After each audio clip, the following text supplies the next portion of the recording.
their souls as he's looking at them. Ooh.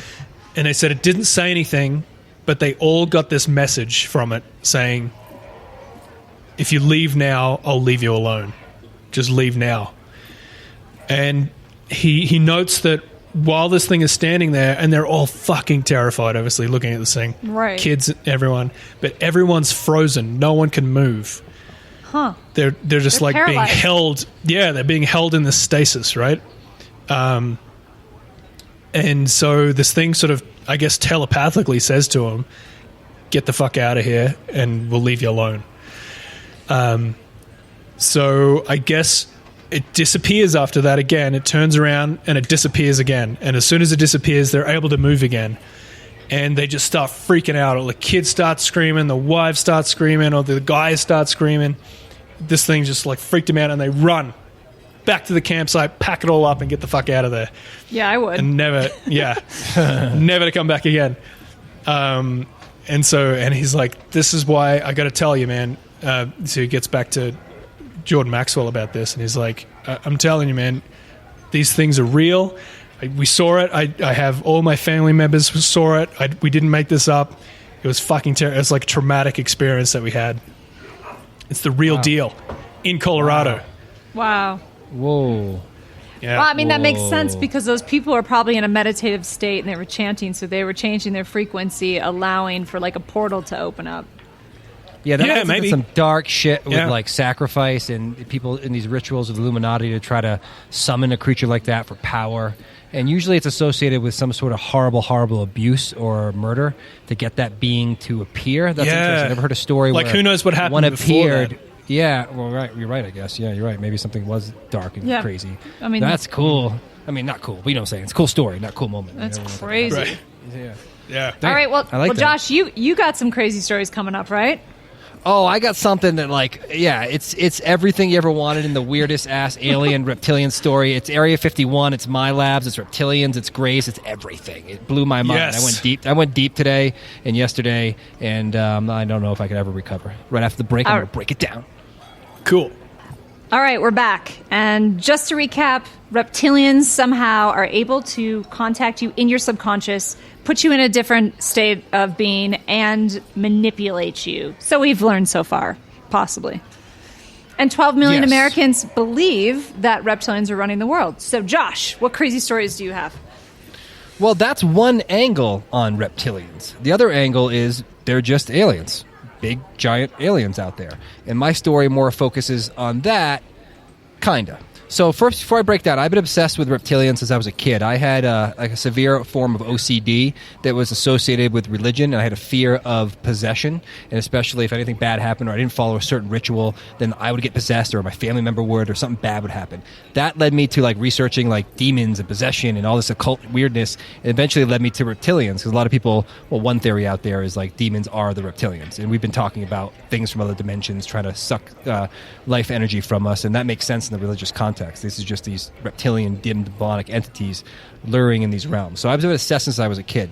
But I'm no longer as obsessed with that. But I've been researching stuff forever. But recently I came across a story that I thought was really, really awesome. And it involves a woman named Naira Isley, who was in the Air Force from 79 to 83 when these events, which I'm not going to explain, happened. This is a wild ride of a story that is super, super interesting. So the first thing, she didn't know any of this happened to us. It's like a secret space program kind of story where like their life was fine. They started having weird dreams and memories of something, and then they got regressed. So she ended up connecting with Bud Hopkins, famous Bud Hopkins, who regressed a lot of abductees back in the 80s and 90s. And she did this in 94 when she really started to remember what the fuck happened to her. But she was a real person who was really in the military and really worked at a base near Area 51. So let me get going. Okay. So the basis of the story is she basically lost 3 months of her memory at one point in her life and didn't really realize it until later when someone was like, how come, tell me your military history, like tell me what actually happened to you, like break it down. They were kind of suspicious because she kept like missing gaps, and she realized she couldn't even remember where she was for 3 months. She knew she was at this certain base but couldn't remember what happened. But let me back up. Like all stories, all these people who are like contactees or abductees, it doesn't usually start like in their adulthood. It usually starts as a child. So it's really weird that she had events as a kid and then later in the military and then after the military. So it's all connected. It didn't just happen when she was in the military. So she's been targeted. She's been targeted, which is very MyLab-y. You know what I mean? Which is something we've heard over and over again. At a young age, they get them and kind of indoctrinate them into these programs and slowly bring them along. So when she was a kid, she always remembered this dream when she was 4, where her sister would bring her out to the street in the middle of the night, and there'd be 2 other kids with her, but she couldn't really see what they looked like. And she'd come under a bright light in the street and look up at it. And she'd just wake up, and she thought it was strange as fuck. So later in life, when she was getting regressed, this is one of the events she went back to. And, Weird. of course, it wasn't that. What was it? She remembers all of a sudden being in her bedroom, and all of a sudden she's frozen. There's a bright light, and she is basically floated or teleported into a saucer-like craft where they are doing ultrasounds of her stomach. It's these gray aliens, not reptilians yet, these gray aliens all around her, creeping her out. Huh. Her sister would stand like despondently in the background and just stand there, and she wasn't sure if like that was really her sister or if it was like an image to help calm her down. But they took an ultrasound of her stomach and they were checking like her organs and stuff, and she theorizes that they were seeing if she was going to be a good person for the research they were going to do in the future to deal with, which I'll get into next. I won't spoil Wow. it yet. So let's fast forward to the 20s. She's in Germany, and she's a sex addict. She doesn't go really into the details of it, but she said she was doing a lot of stuff she regrets, and it was a real problem, and she was in therapy for it. And she went to a therapist, and they said, like, did you have a childhood trauma? Like, what happened? Were you abused or raped as a kid? And she couldn't remember anything. But when she went under regression later, after this event, what she came to realize was that when she was a young girl, gray aliens did place or put some sort of object on her private part, and that really screwed her up. And could explain, obviously, her sex addiction. She woke up in the middle of the night in Germany in a mid-orgasm. She just woke up in the middle of the night, like coming hard. and she didn't have the number of times. If I had $1 for every fucking time. and Mom, I need a towel. Oh my god! Sorry, go on. But she didn't have a This is dream. dark shit. She didn't have a dream. Like, there was no dream. She was like, what the fuck was that about? And that was in the middle of all her, when she was a crazy sex addict. So she wound up going to therapy and trying to figure all that shit out. So then she had regression, and then the regression again. So I'm telling this in pieces. Like, all the regression happened later, but I'm telling the story as it went, and then relating it to the regression she had that explains it. So what happens, what she realized what was happening when she went back into this regression with Bud Hopkins, is that she was on a ship with these grays again, and she was having sex with a hybrid. So there was a gray human, like a gray, half human, blue-eyed, clearly like a man, clearly humanish, but not enough where you're like, that's really cool. That's that's like a guy. That's clearly something different. And she just remembers like this being having sex with her, and above her there was a gray alien just like floating above him somehow, like watching her every move. And she was hooked up to all these devices to like measure all her shit. And she remembers like the alien that she was having sex with would instantly arouse her, but then she wasn't sure. Like, her engine was like, I'm aroused, but holy fuck, what is that? Like, why am I banging like some hybrid? You know, like this is really weird. So it's super confusing for her. Manipulation, like the hybrid program and the manipulation and the control they have over us that's been reported again and again is just like terrifying. Yeah, they just own you because their tech is so far advanced. So basically what she came to find out was that this is their overall thing, which you've heard a bunch of times. The gray aliens are only clone themselves. They lost the ability to reproduce. So these are clearly not the biological created slave ones, like the real ones. And they lost that ability. And there's something very important about having kids through sex. There's something they were missing. So what they were doing was trying to combine their genetics and try to figure out what makes a human want to have sex so they can make the DNA right. So when they make the hybrids, they act correctly to have sex. So this being that she was having sex with almost like felt bad. Like if she started to panic, it like tried to calm her down. Like, oh, sorry, I didn't mean to go crazy on you. Is that they were learning, like they're learning how to have sex, which is just crazy. She also claims that she had 17 kids with these aliens and that none of them, they were all taken from her. And some survived, some didn't. It gets really, really bizarre. But now this sounds crazy, obviously.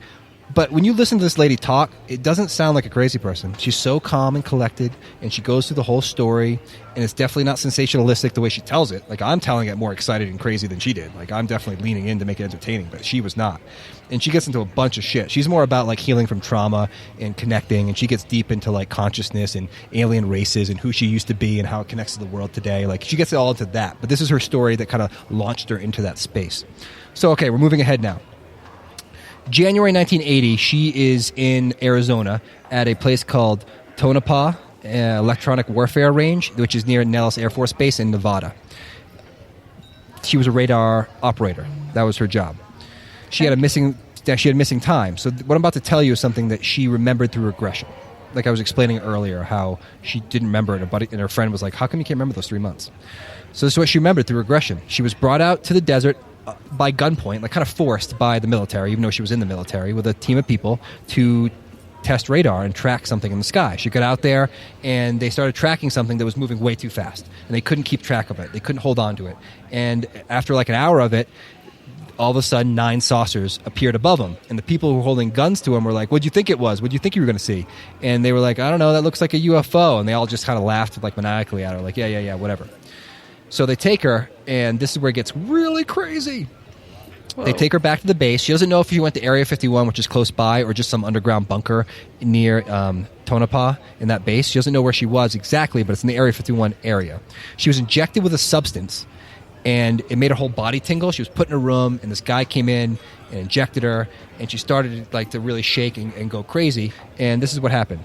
She was taken to the moon in a craft. This is what happened. So she, through regression, in her book, which I read, she was taken to the moon through a saucer-shaped craft, and she was put on the craft. But before she was put on the craft, she was gang raped by a bunch of men, which she remembers.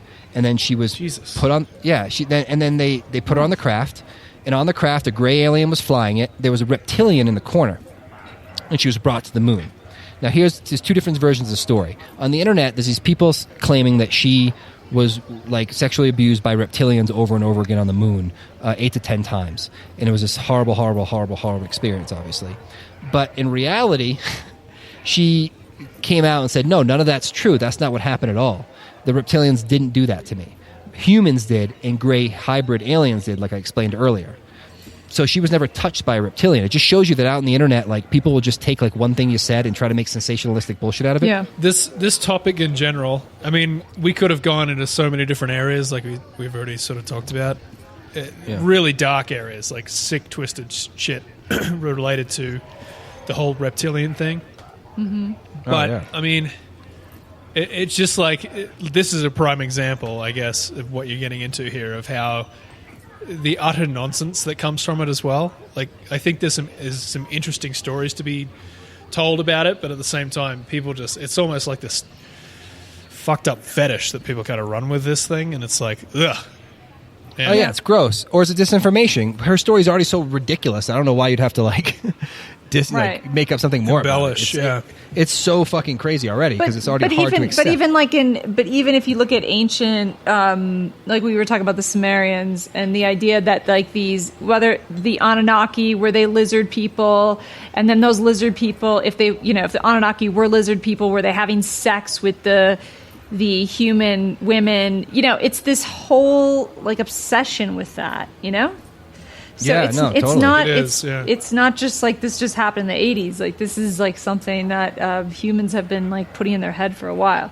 So the reptilians were there on the moon, but they didn't have sex with her. So what happened? Yeah. So her real story was she was brought up there. It's still horrible. The humans were doing horrible things to her, and the gray aliens, the hybrid thing was separate. And she brought up to the moon, and the first thing she noticed is like she gets to the dark side of the moon. They land. She's in this rubbery suit that everyone else is wearing. There is grays, tall and short, running around. Humans. There's a base being built, but it's nothing special or innovative. It's just like on Earth, just up there. Like, there's nothing super like, you think like a space base would be all sleek like an Apple product, but it wasn't. And the reptilians weren't really even talking to her. There was always one reptilian assigned to her, and basically what she was doing the whole time was expanding a base they were building. She was lifting boxes, she was working on equipment, she was basically just doing laborious work all day. And this one reptilian was always with them, like guarding them It never said a word. Just would like kind of look intimidating and like move its upper lip up so it could like snarl at you. But it never did anything. It was just there clearly to intimidate them or to corral them or maybe even to protect them. I don't know. But there was nothing dark that ever happened directly with reptilians other than there's like an 8-9 foot creepy looking jacked lizard like snarling at you every once in a while, which is still creepy as fuck, but a lot different than what the internet was saying about her. And she went at these people on the internet. Was like, that's not what happened. That's not what even said. Like, I read her book. I downloaded her book today and went to the sections about reptilians to see what she really said, and that's what she said. So those people on the internet are just fucking wing